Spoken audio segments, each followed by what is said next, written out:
Pozdrav dragi učenici! Dobrodošli na informatiku u 5. razredu. Danas ćemo upoznati svijet digitalnih uređaja i naučiti kako računalo funkcionira.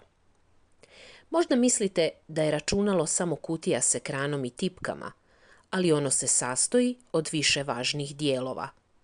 Zajedno ćemo otkriti koji su to dijelovi i za što služe.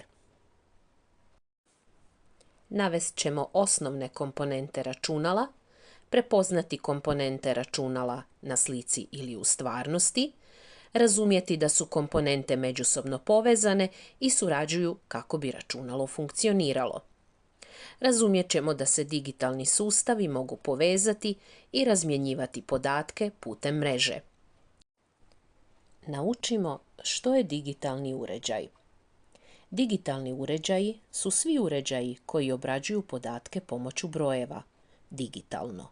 To su računalo, mobitel, tablet, pametni sat i mnogi drugi.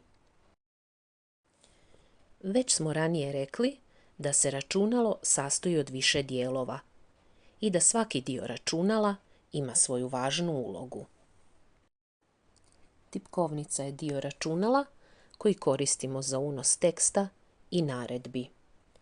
Na uobičajenoj je tipkovnici računala nešto više od 100 tipki koje prema njihovoj namjeni možemo podijeliti na slovno-brojčane tipke, navigacijske tipke, funkcijske tipke, kontrolne tipke i obavijesne žaruljice.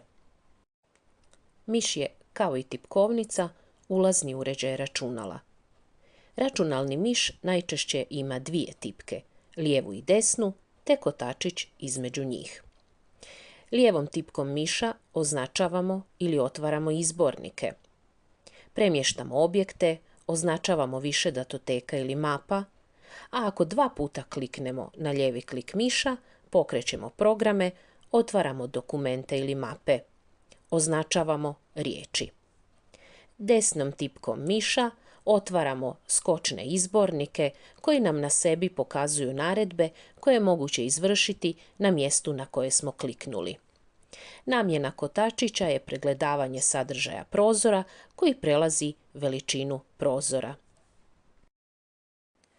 Računalo dakle ima ulazne jedinice kojima unosimo podatke u računalo, središnju jedinicu koja služi za obradu podataka, te izlazne uređaje poput zvučnika, projektora, pisača.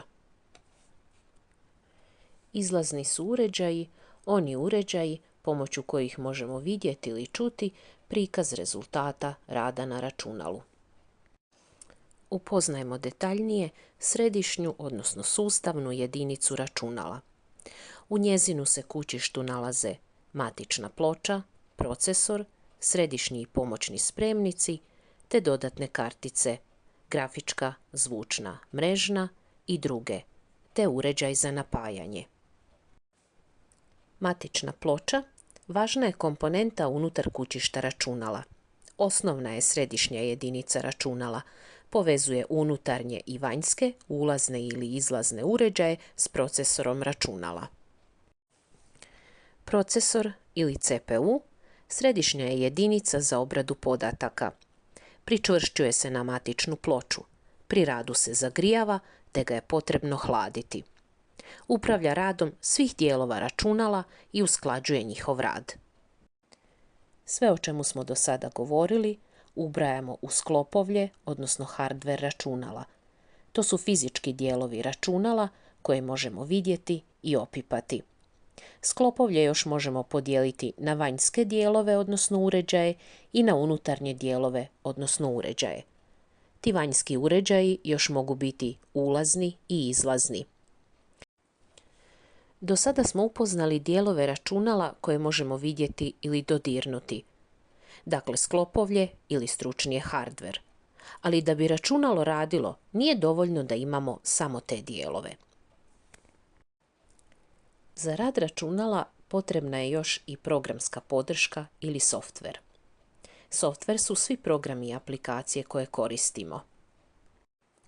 Svi programi instalirani u naše računalo čine programsku opremu, a možemo ju još podijeliti na sustavnu i primjensku. Već znamo da digitalni sustavi, kao što je računalo, primaju podatke, obrađuju ih i prikazuju. No često jedan digitalni sustav ne radi sve sam. Zato digitalni sustavi mogu biti povezani u mrežu kako bi mogli razmjenjivati podatke.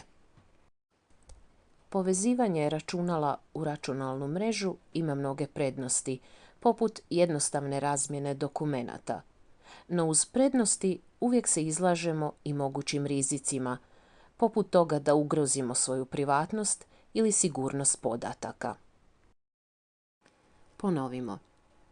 Danas smo naučili da digitalni sustavi nisu samo računala, već svi uređaji koji primaju, obrađuju i šalju podatke. I kada su povezani s mrežom, rade još moćnije i brže.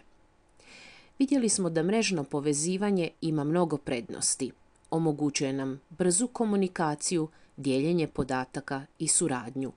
No svakako ima i nedostatke, poput mogućnosti gubitka podataka ili sigurnosnih prijetnji. Vrlo je važno razumjeti kako digitalni sustavi rade, kako se povezuju i kako sigurno razmjenjuju podatke. Za kraj ove lekcije samostalno odgovori na pitanja koja vidiš na ekranu. Vidimo se u nekoj sljedećoj lekciji. Doviđenja. Na kraju video lekcije napravite samorefleksiju. Odabirom smajlija procijenite koliko ste bili aktivni. Ukoliko vam je ova video lekcija pomogla, stisnite like i podijelite ju s prijateljima iz razreda.